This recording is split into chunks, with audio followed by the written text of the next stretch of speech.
Hello guys mga Lodi, good morning sa ating lahat.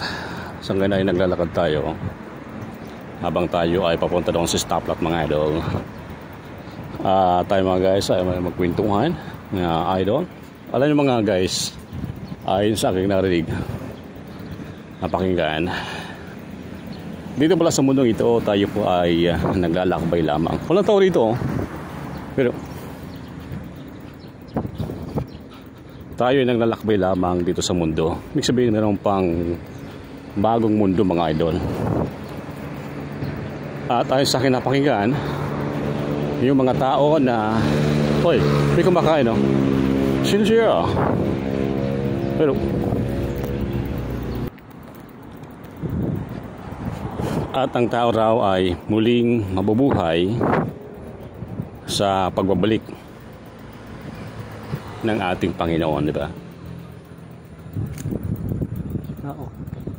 May tao dyan mga guys sa loob. Okay guys, hanggang dito naman ang ating pintuhan. Thank you for your watching.